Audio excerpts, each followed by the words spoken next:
హరే కృష్ణ. మనం రోజు ఎన్నో పనులు చేస్తూ ఉంటాం, కానీ సాయంత్రానికి అలసిపోతాం, టెన్షన్ పడతాం.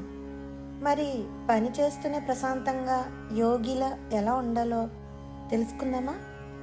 సాక్షాత్తు కృష్ణ పరమాత్మ అర్జునుడికి 5వ అధ్యాయమైన కర్మ సన్యాస యోగంలో ఆ రహస్యాలను చెప్పారు. ఈరోజు మన పిల్లలు భగవద్గీతలోని 5వ అధ్యాయంలోని ఆ శ్లోకాలను పఠిస్తుంటే వాటి అర్థాలను మనం ఈ వీడియోలో తెలుసుకుందాం.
అర్జునుడికి ఒక సందేహం వచ్చింది.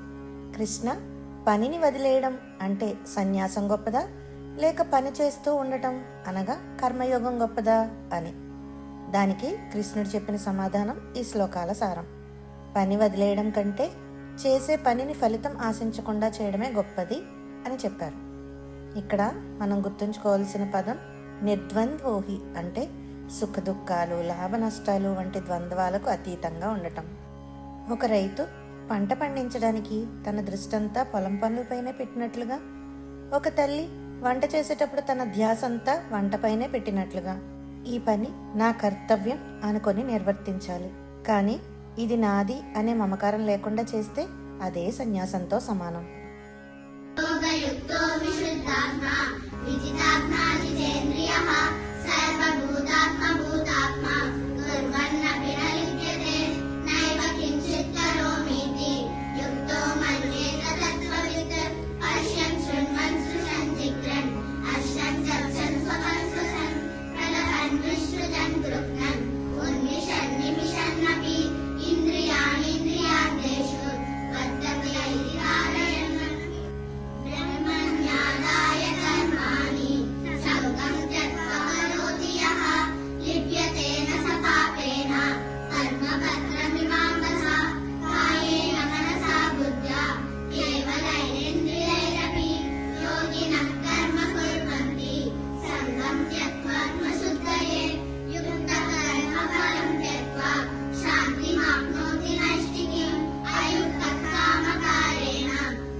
ఈ శ్లోకాలలో పద్మపత్రమివాంభస అంటే తామరాకు మీద నీటిబొట్టు ఎలాగైతే ఆ ఆకును అంటుకోదో, భగవంతుడి మీద భారం వేసి పని చేసేవాడికి పాపం అంటదు. మనం చేసే పనులన్నీ మన ఇంద్రియాల ద్వారా జరుగుతున్నాయి. నైవ కించిత్ కరోమీతి అంటే నేను ఏమీ చేయడం లేదు, అంతా ప్రకృతి గుణాలే చేస్తున్నాయి అనే భావన అలవర్చుకోవాలి. అప్పుడే మనసు శాంతి మాప్నోతి నైష్టికీం అంటే స్థిరమైన శాంతి లభిస్తుంది.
శ్లోకాలలో విద్యా వినయ సంపన్నే అనే శ్లోకంలో విద్య నేర్చుకున్నవాడు వినయంగా ఉండాలి. జ్ఞాని అయినవాడు ఒక పండితుడిని, ఒక ఆవును, చివరకు ఒక కుక్కను కూడా సమానంగానే చూస్తాడు. ఎందుకంటే బయట కనిపించే రూపాలు వేరైనా లోపల ఉన్న పరమాత్మ ఒక్కటే. మనం ఉపయోగించే విద్యుత్తు బల్బులోకి వెళ్తే వెలుగునిస్తుంది, ఫ్యాన్లోకి ఉపయోగిస్తే గాలినిస్తుంది. కానీ లోపల ఉన్న శక్తి ఒకటే కదా. ఈ సమదృష్టి ఉంటే ఎవరి మీద కోపం, అసూయ కలగవు.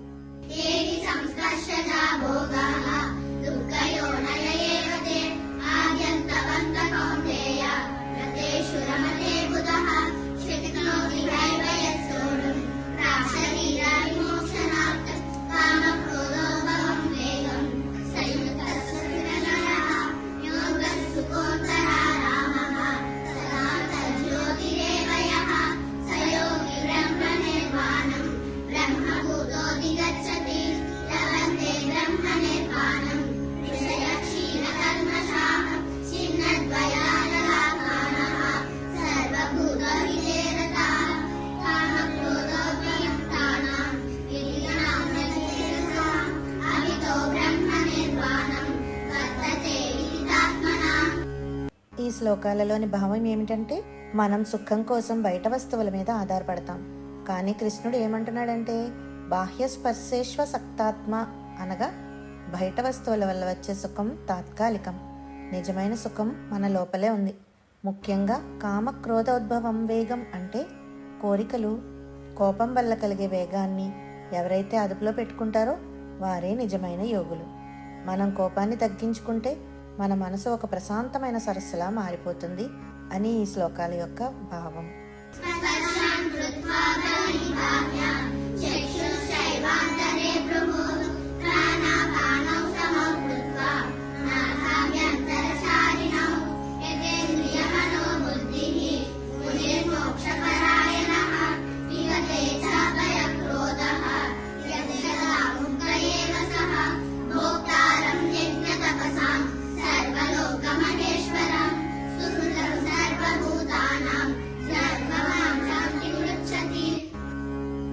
అధ్యాయం చివరిలోని శ్లోకాలలో శ్రీకృష్ణుడు ధ్యానం గురించి చెబుతూ చివరగా ఒక గొప్ప భరోసా ఇచ్చారు.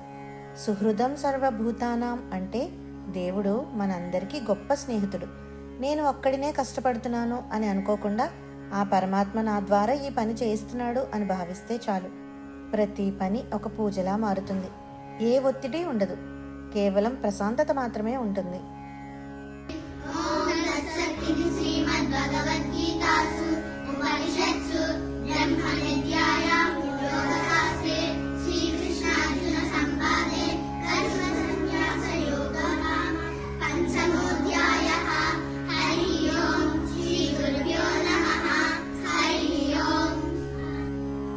భగవద్గీతలోని 5వ అధ్యాయమైన కర్మ సన్యాస యోగంలోని శ్లోకాల యొక్క భావార్థం ముఖ్యంగా మనకు నేర్పిన పాఠం ఒక్కటే: పనిని వదిలేయడం కాదు, పనిలోని ఫలితాన్ని భగవంతుడికి వదిలేయాలి.